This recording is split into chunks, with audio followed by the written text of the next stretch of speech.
Good morning to you and welcome back. President Trump's soaring approval ratings now shaking Democrats' confidence in the blue wave they were expecting this November. So as voters head to the polls today in major primaries across the country, what can we expect from these results? Here now to break it all down is the editor-in-chief at Ballotpedia, Scott Rasmussen. Thank you for joining us. We've got a lot to get to. We should. Let's just jump right in, starting with Pennsylvania. Well, first of all, how do you think that the redistricting and the new maps are going to change things? Redistricting is going to help the Democrats pick up seats. If they have a perfect day in Pennsylvania, the Democrats could pick up 6 seats, which is a quarter of the 23 they need. So this is a big deal. Big deal. First place to go, though, is District 1, Brian Fitzpatrick, the Republican incumbent. You've got 2 Democrats trying to take him on.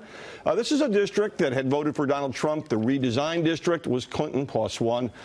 You've got a Democratic woman, Rachel Reddick, who used to be a Republican. She's a Navy veteran. Could be ideal for a district like this in Bucks County, but Scott Wallace has put $2.5 million of his own money in. You might recognize that name. His grandfather was a very left-leaning vice president under FDR. If he wins, I think the Republicans have a shot to pull off a surprise in this district because Wallace is a little too far left for the Bucks County district. So you mentioned this is one of those districts that was leaning Republican, now perhaps leaning Democrat. Same thing, though, really in 7, correct? That's correct. Now, 7, you've got a different type of race. You've got John Morganelli, the DA, running for the Democratic nomination as a pro-Donald Trump, anti-immigration conservative. Now, the progressives aren't very happy about this. A couple of progressive groups running a lot of ads trying to say anybody but Morganelli.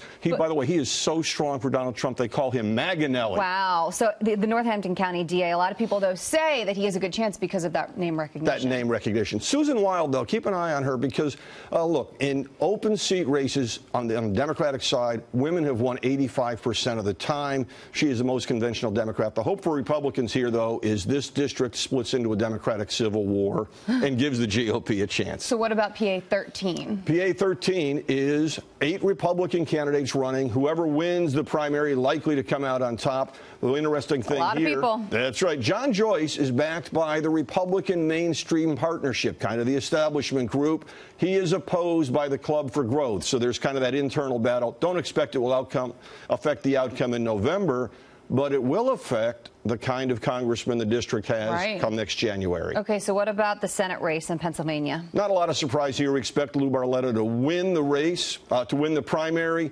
He's going to have an uphill battle in November. Pennsylvania went narrowly for Donald Trump in 2016, but Casey is expected to take the lead or to have the edge going into the fall campaign. So Pennsylvania not the only one. Nebraska is dealing with this as well today. So what do you anticipate in Nebraska? Well, the race to watch here is Nebraska, too. Brad Ashford came in second, or he won the district a couple of elections ago, lost narrowly in 2016. He wants a rematch against Don Bacon, but the Democrats, again, have this little civil war going. Ashford, very conservative. He's being challenged by a more progressive woman.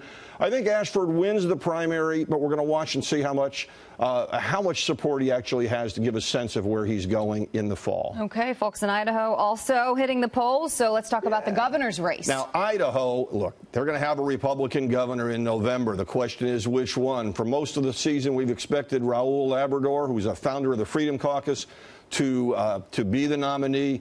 He's still favored, but it's not quite as clear that he will win the race. There's a lot of rumors the race is tightened, not a lot of polling done out there, so it'll be interesting to see how that turns out. Okay, and also the Oregon gubernatorial primary. Well, now this is somewhat similar. Newt Buehler has been the front runner here for the Republican nomination for a long time.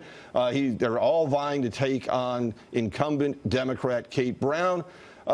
Buehler, I don't know if he's going to win. The race has tightened, but no matter who wins, Kate Brown is still going to be favored in November. The Republicans haven't won a governor's race in Oregon in 32 years. Wow. Okay, we will see. Scott, thank you for joining us. We appreciate it.